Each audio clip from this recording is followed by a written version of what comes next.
Bonjour à vous, bienvenue à l'émission Mosaïque, une autre émission Mosaïque. Et aujourd'hui, je reçois quelqu'un, mon Dieu, quelqu'un qui manie le verbe, qu'il chante, qu'il conte, qu'il raconte, qu'il écrive. Il manie le verbe avec aisance. Et je nomme Robert Payan. Bonjour Robert. Bonjour Patrick. Merci d'être là, Robert. Ça me fait plaisir d'être ici. Robert, je ne sais pas si c'est le cas, mais si tu avais une carte d'affaires, on écrirait quoi sur la carte d'affaires? Est-ce qu'il y aurait assez de place sur une carte d'affaires pour écrire tout ce que... Oui, mais disons, je changerais de carte d'affaires à tous les ans. Parce qu'elle prendrait pour être capable de faire des choses, à moins d'avoir un carton publicitaire, un petit peu plus élaboré, un genre de signet qu'on met dans un livre, qu'on peut en mettre sur les deux côtés. Tu sais. Ça pourrait être ça. Pendant le livre, justement, je sais qu'en ce moment même, tu es à l'écriture d'un 16e livre, c'est bien ça? C'est ça. 16 livres. Parce que moi, d'entrée de jeu, là, Robert Payan, pour moi, c'est synonyme de conteur. Mais là, je réduis ça à trop peu. On l'étend plutôt, le conteur. On l'étend. Il fait comme de la plasticine. Hein? Il occupe des espaces. C'est ça. Puis là, le conteur, en ce moment, il se fait aller la main dans un livre sur la prohibition dans les années 20, c'est ça? Oui. Disons que j'ai pas aucun mérite. C'est en 2000, pas 1900, là. Il y a eu beaucoup de 1900 en arrière de moi. Là. En 2013, il y a eu une émission à Télé-Québec produite par Vic Pelletier qui parlait de la prohibition pour l'histoire. J'écoutais ça attentivement, puis je me suis dit, écoute, il parlait de bootlegger, il parlait de blind pig, de maisons closes, de mafia. Ça, c'était des cloches qui sonnaient dans ta tête? Oui, c'est des petites cloches partout qui me sonnaient dans la tête parce que je suis venu au monde dans une maison de bootlegger. Et puis cette maison-là, c'est pas par hasard, parce que mon père était officier de douane. On appelle ça aujourd'hui agent frontalier. Il a commencé à être agent frontalier en 1938 jusqu'à sa retraite, après 36 ans. Et puis en 1938, ça faisait seulement que 5 ans que la prohibition avait été abrogée. Donc, on avait passé, les Américains, le congressman, M. Andrew Volstead, a réussi à faire passer un 18e amendement à l'effet que les États-Unis, c'est sec. Autrement dit, on n'a pas le droit de produire, consommer, etc., d'alcool. Et donc, à partir de ce moment-là, les postes douaniers on revêt une grande importance parce qu'ici, il y en avait de l'alcool. Le Québec, après le référendum, parce qu'il y en a eu 3 référendums, on n'a pas eu... Nous, on en a connu 2. Ouais, mais le premier référendum, en 1919, c'était à l'effet de savoir si on acceptait ou on refusait la prohibition. Ici, on a refusé la prohibition. Ça veut dire que le Québec, à partir de 1919, lui, était bar ouvert. Alors, les grandes nuits de Montréal, et puis les frontières, les Américains qui étaient secs chez eux et qui s'étaient mouillés chez nous, ils traversaient la frontière et ils venaient s'approprier surtout des alcools qui sont fabriqués chez Seagram par Samuel Bronfman. Le paradis. Le paradis. Et puis là, il s'est mis à... Il y a eu des constructions, il y a eu une vingtaine dans l'espace. De l'événement de la prohibition, il y a eu une vingtaine de nouveaux établissements de débit de boissons. On appelle ça des hôtels. Mais Robert, là, on voit, il y a plusieurs documents derrière nous qui rappellent cette époque-là.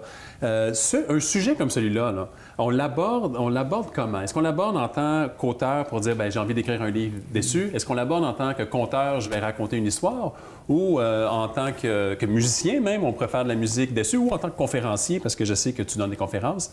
Lequel Robert se lève pour dire « ça m'intéresse ». La première chose qui me vient à l'idée, c'est comment faire revivre cette période-là. C'est une période sombre, parce que mes parents n'en ont jamais parlé. Tous ceux de cette génération-là, mettons que moi, je suis de la 2e génération. Je suis venu au monde après la prohibition, je suis après la 2e guerre mondiale. Donc, je suis de la 2e génération. Nous, on est capable de se libérer la langue un peu plus, parce qu'on n'a pas vécu. Mais nos parents, non. Tu leur posais des questions. Bien, un exemple. C'était tabou? C'était tabou. Okay. On le disait, je voulais raconter une histoire, puis quand ça tenait pas debout, mon père disait, ça, c'est une histoire de botte à jambes. Mais sur le coup, l'expression botte à jambes, ça ne voulait pas rien me dire. Ouais. Mais par après, quand j'ai entendu bootlegger, botte à jambes, ah oui, les bootleggers, faut pas parler, il faut garder ça secret. Comme quand tu comptes une histoire de botte à jambes, c'est une histoire qui tient pas de bout, on n'en parle pas. Donc, on garde ça secret. Donc, il y a une série d'événements que je veux faire revivre Parce que, à partir de moi, ce que j'ai connu, parce que j'ai des frères plus vieux que moi, ils ont vu le tunnel, ils ont vu des pièces d'alambic, ils ont vu des bouteilles cassées, ils ont vu tous ces genres de choses-là qui me racontent, puis qui renforcent ma démarche de l'écriture de mon manuscrit. On pourrait dire que c'est un texte historique, parce que des années 20, ça va faire 100 ans l'an prochain. Pour la plupart des Québécois, là, on ne sait pas grand-chose ces années 20, ces années 30. Hein? C'est trop loin. Mais moi, si je peux faire le tour de chacun des points, des postes frontaliers, de la frontière entre le fleuve Saint-Laurent et la rivière Richelieu, il y en a 10. Bien, je vais toutes les faire, je suis rendu au 6e. Il y en a encore 2, 3 à faire, et ensuite je m'assois, et puis je complète un manuscrit, je présente ça à une maison d'édition, puis mettons en 2020, qui va faire 100 ans, je devrais avoir quelque chose à présenter. Donc, à partir de ce moment-là, si on regarde ce sujet-là en particulier, est-ce qu'on pourrait dire que Robert Payan retrace un peu de sa propre histoire? Oui. Il y a un petit peu de ça là-dedans. Exactement. Moi, je jouais dans les bouteilles cassées. Maman m'appelait, elle dit Robert, je veux pas que je t'interdis d'aller jouer là. C'est dangereux, tu vas te blesser, tu vas te couper. Mais moi, je ne savais pas que c'était des bouteilles de whisky qui étaient cassées, là. Du whisky qui était fabriqué de la bagosse, hein, par des alambics artisanaux. La bagosse, ça vient de l'alambic. C'est parce que c'est fabriqué avec du cuivre, avec du plomb. Les soudures ne sont pas faites comme il faut. La matière première n'est pas toujours de première qualité. C'est pas de l'eau de meilleure qualité. Puis les ingrédients ne sont pas toujours les mêmes. Soit que ce soit du maïs, de l'orge, du blé. Bien, c'est jamais la même chose. Fait que quand c'est pas contrôlé, il n'y a pas de contrôle de qualité, on dit, bien, c'est un produit qu'on appelle de la bagosse. Puis quand on disait bagosse, nous, on savait aussi que ça venait parce que ça venait de petits alambics qui étaient là. On savait, nous, comment on l'avait fabriqué. Donc, c'est une matière extrêmement riche pour nourrir l'histoire, nourrir la légende. Exactement. Et nourrir l'information un peu plus conscrite, là, qu'on peut livrer comme ça à brûle-pourpoint dans le cadre d'une conférence, par exemple. On peut s'en servir de multiples façons. Surtout que moi, je me demandais comment on faisait pour traverser la frontière sans se faire prendre. J'ai trouvé 20 façons de traverser la frontière sans se faire prendre. Ça va être dans le livre. Un exemple. Les laitiers, hein, tout le monde boit du lait. Hey, on est des grands producteurs laitiers. Mais il y a des laitiers qui transportaient des bouteilles de lait peintes en blanc, mais à l'intérieur, c'était du whisky. Ah, soda. Un exemple. Robert, visiblement, une entrevue de 10-12 minutes, c'est beaucoup trop court avec un personnage éclectique comme toi. On te réinvitera. J'espère que... Ça me fait plaisir et je remercie, d'abord je te remercie, Patrick, ainsi que c'est sur la télé et pour la maison Félix Leclerc, la ville de Vaudreuil. Et les oreilles de tout le monde à la maison. Oreilles que je vous invite à conserver parce qu'on revient dans quelques instants.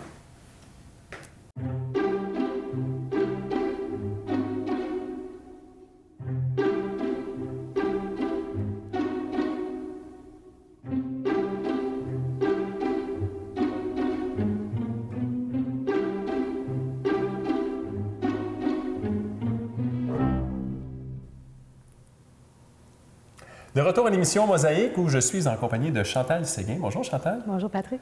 Et de Cyprienne. Parce que là, Chantal, bon, on sait que tu es commissaire aux expositions ici, au musée. Mais aujourd'hui, on va parler d'un deuxième rôle que tu tiens dans ta vie, un rôle important qui est toujours en lien avec le musée, mais qui est celui d'auteur. Parce que là, on va parler de Cyprienne, la souris. Moi, mon lien avec Cyprienne, Chantal, en 2010, je me rappelle très bien parce que j'avais mes petites filles qui venaient à peine de naître. Je m'étais procuré le premier livre des aventures de Cyprienne. Je l'ai lu, je l'ai relu et je l'ai retrouvé récemment chez moi. Mais depuis ce temps-là, il y en a eu une dizaine qui ont été publiés.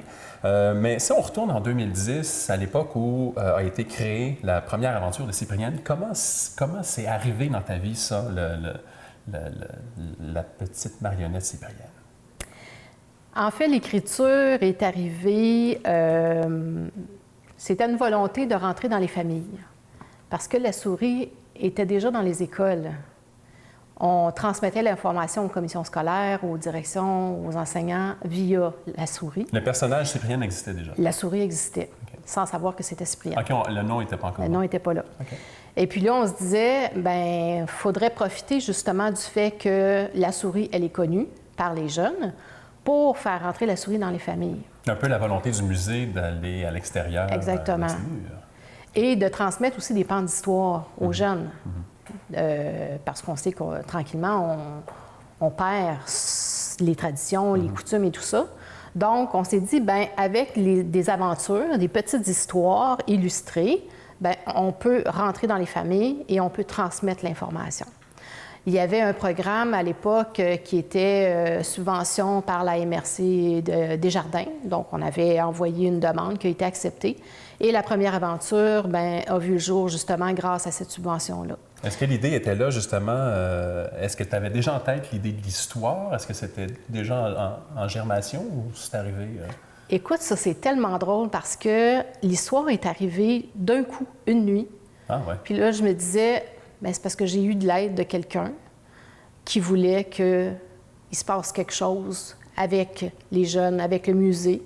Je me suis réveillée un matin, puis l'histoire était toute là. Ah, ouais. Donc, pour la première aventure, ça a été quand même relativement facile. Et le nom, lui, Cyprienne, est-ce qu'il est venu dans cette nuit-là? Non, Cyprienne, elle existait parce que Cyprienne, c'est la souris de Joanne Mitchell. OK. Joanne illustre la souris depuis une trentaine d'années. OK. Donc, elle vivait dans son grenier, elle faisait des petits mois à ses enfants avec la petite souris, puis elle nous a comme prêté la souris, Cyprienne, pour les aventures, puis elle continue à le faire aussi pour le service éducatif. Donc, le lien avec elle en tant qu'artiste illustratrice de ces aventures-là, c'était évident, là, dans le sens que ça s'est fait, ça allait de soi que c'était son personnage. Ben oui, c'est sûr. Il fallait que ce soit Joanne, ça ne pouvait pas être personne d'autre. Joanne, je vais t'emprunter ton personnage, mais je ne ferai pas l'histoire avec toi. Non, c'était impossible. Puis de toute façon, si, pour une raison ou une autre, je ne pouvais pas travailler avec Joanne, il n'y aurait plus d'aventure. Parce que Joanne est vraiment capable d'illustrer ce que j'ai dans ma tête. C'est pas tout le monde qui est capable de faire ça. D'ailleurs, de quelle façon vous travaillez quand vous... parce que, bon, il y en a eu... L'automne dernier, c'est le dixième aventure qui est paru, puisqu'il y a eu un hors-série, c'est ça? En fait, c'est le neuvième des aventures, mais le 10e parce que les seigneuriales, c'est un hors-série. C'est ça, c'est ce que j'ai ici, là, les seigneuriales, exactement. Ouais. Donc, il y a eu 9 aventures plus la hors-série. Oui. Quand vous abordez ensemble l'histoire, est-ce que justement vous l'abordez ensemble, l'histoire, Oui. la thème, tout ça, vous le travaillez ensemble? Oui. Bien, tu vois, la semaine dernière, moi, j'ai écrit la prochaine aventure. On a été déjeuner ensemble, on en a parlé longuement, de voir de quelle façon on voulait orienter l'aventure. Puis, parce que pour Joanne, c'était important d'avoir des images. Faut que... Ah oui, oui, c'est sûr, sinon, ça donne absolument rien. On en a parlé, moi j'ai fait des lectures, des recherches, puis bon, j'ai écrit mon aventure, je transmets ça à Joanne. Ensuite, elle va faire le découpage. Puis après ça, elle va faire ses croquis. Puis ensuite, elle va faire ses recherches pour finaliser les illustrations. C'est un travail qui est très, très long. Hein? Oui, bien c'est ça, avant d'avoir l'idée puis de la mettre à jour. Mais justement, l'idée, en partant, la thématique, ça vient... Est-ce que c'est une... Tu sais, il y a le souci, justement, de parler de l'histoire, naturellement, parce qu'on est au musée. Est-ce que c'est décidé longtemps d'avance? Est-ce que, par exemple, pour les 3-4 prochaines aventures, tu as déjà une idée de ce que vous voudriez parler? Ou ça Moi, vient... j'y vais année par année. OK. Comme là, tu vois, quand on a fait l'Arche, j'avais déjà une idée pour la prochaine aventure là, qui va sortir à l'automne prochain. OK. Je ne vais pas trop loin parce que des fois, il y a des événements qui peuvent se produire qui vont changer le cours de l'aventure. Mais justement, tu me disais tantôt par rapport à l'Arche en question, sans rentrer dans les détails de l'histoire, mais pendant que tu écrivais l'histoire, le monument en question, il y avait de l'action là, par rapport à ça. Oui, c'est sûr. Parce que l'Arche, c'est le domaine aujourd'hui qui n'existe plus, mais c'était le domaine de Roger Maillet sur le boulevard Perrault à Notre-Dame-de-l'Île-Perrault. Et puis, lui avait acheté le moulin qui était à l'emplacement de l'actuel. Il avait défait le moulin, il l'a acheté, il l'a défait pierre par pierre, il l'a remonté. Et c'est devenu une maison par la suite, quand l'Arche a brûlé, bon, que Roger Maillet est décédé. C'est devenu une maison. Et cette maison-là, elle était sur le marché à l'automne quand l'album est sorti. Donc, nous, on a envoyé directement une invitation à l'agent d'immeuble pour lui dire, écoute, toi, tu vends cette maison-là, mais nous, on a un livre qui raconte justement l'histoire de ce moulin-là. Est-ce que les autres histoires, Chantal, parce qu'il y en a eu, toutes les autres histoires sont venues aussi durant la nuit? Est-ce que Non. C'est pas comme ça s'est Non. passé? Le premier, c'est comme un cadeau. Oui, exactement, un cadeau. Bien, par la suite, bien, ça peut être un objet dans une exposition, ça peut être, bon, je vais me promener dans la réserve, j'aurai un objet qui m'interpelle. Ça peut être comme le moulin, bien, on le voyait, qu'il y avait un engouement pour ce moulin-là, donc on en a parlé, ça varie. Et quand Chantal écrit, elle s'inspire de quelle façon? C'est quoi? Y a-t-il un setup particulier, tasse de thé, paysage bucolique? Non, moi, je m'isole dans ma maison, dans ma cuisine, c'est silencieux. Le silence. Oui, donc je me garde une semaine, je suis vraiment dans ma bulle. Assez que j'oublie le reste. J'oublie d'appeler telle personne parce qu'elle doit venir chercher ses choses le lundi, j'oublie. Mais manger. Je suis vraiment... Manger, ça, je l'oublie pas, là, mais quand même. Chantal, en terminant, est-ce qu'on peut savoir le sujet de la prochaine aventure de Cyprien? Écoute, j'ai toujours... non, j'aime mieux pas en parler parce que moi, ma partie, elle est faite. Mais s'il arrive quelque chose qui, pour une raison X, l'illustratrice ne peut pas donner suite, bien, j'aime autant garder le secret puis la surprise. Mais là, l'histoire, elle est toute prête. Oui. Et on est déjà, j'imagine, dans une prochaine. Pour le moment, je ne suis pas rendue là. Pas encore. Non. On va laisser le temps faire Oui, les choses. oui. Chantal, au nom de tous les enfants et même de tous les parents, merci de ces belles aventures-là. Et merci à Joanne Mitchell aussi, qui est Bien sûr. qu'on devrait recevoir à l'émission éventuellement. Et bien, c'est un prochain rendez-vous parce qu'il y en aura d'autres aventures. Puis on aura l'occasion de se revoir. Si ce n'est pas comme auteur, ce sera comme commissaire aux expositions. Parfait. Merci, Chantal. Merci beaucoup. Tant qu'à vous, merci d'avoir été là. Puis on se retrouve dans une prochaine émission. Salut!